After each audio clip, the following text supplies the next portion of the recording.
Dating punong barangay Peter Musa at dalawa pang sibilyan kinilala ng SB Daet matapos magsagawa ng citizen's arrest laban sa isang kilalang personalidad.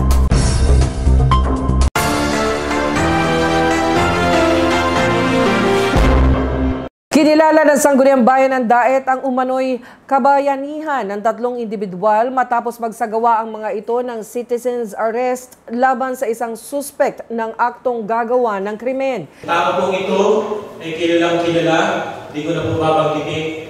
Pero talagang medyo kayo po ang mag-iisip. Siya po ay nakawig, may dalang baril, may patalim, at hindi siya nagaro. Pinunta niya yung babae. Isinalaysay ni Councilor William Carlo Avila ang mga pangyayari sa sesyon ng Sangguniang Bayan ng Daet kung bakit humantong sa pag-aresto ng tatlong sibilyan sa isang aniyay kilalang personalidad na may dalang baril at patalim. Isang babae nasa loob ng bahay, pinasok ng isang tao na may dalang patalim at baril.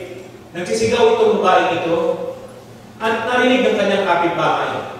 Kinilala ni Avila ang tatlong sibilyan na sina Librado Atanasio, isang tricycle driver, Amado Tubal, kapitbahay ng biktima, at dating liga ng mga barangay president, Peter Musa, na siya umanong nakipag-agawa ng baril sa suspek.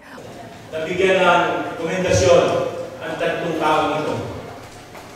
Sa katauhan ni Librado Atanasio, papasalamat po ako kabarangay ko ito, isang tricycle driver. Amado Tuban, kapitbahay ng biktima, kay Kerto po sa inyo.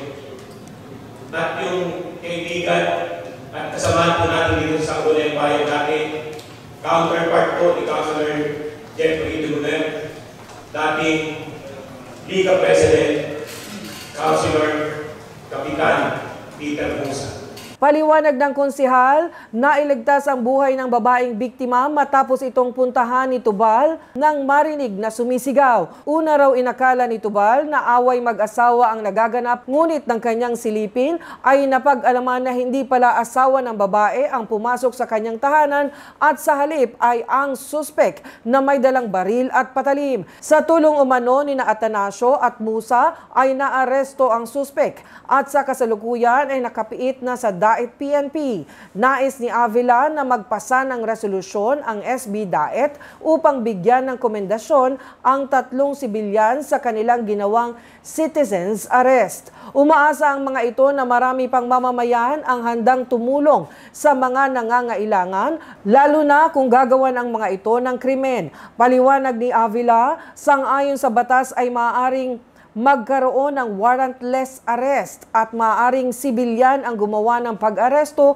kung ang suspek ay nahuli sa akto ng tangkang paggawa ng krimen o habang gumagawa ng krimen. Citizen's arrest po, ito po yung paghuli sa isang kriminal na nakita mo mismo. Hindi ka man men in uniform pero nasa harapan mo, may kakayahan kang huliin.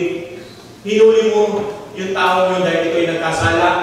Ito ay gagawa ng krimen, nagsasagawa ng krimen, at nakita mo kung mayroong potensyal o gagawin pa lang yung krimen. Para sa CNTV News, Mutia Montenegro.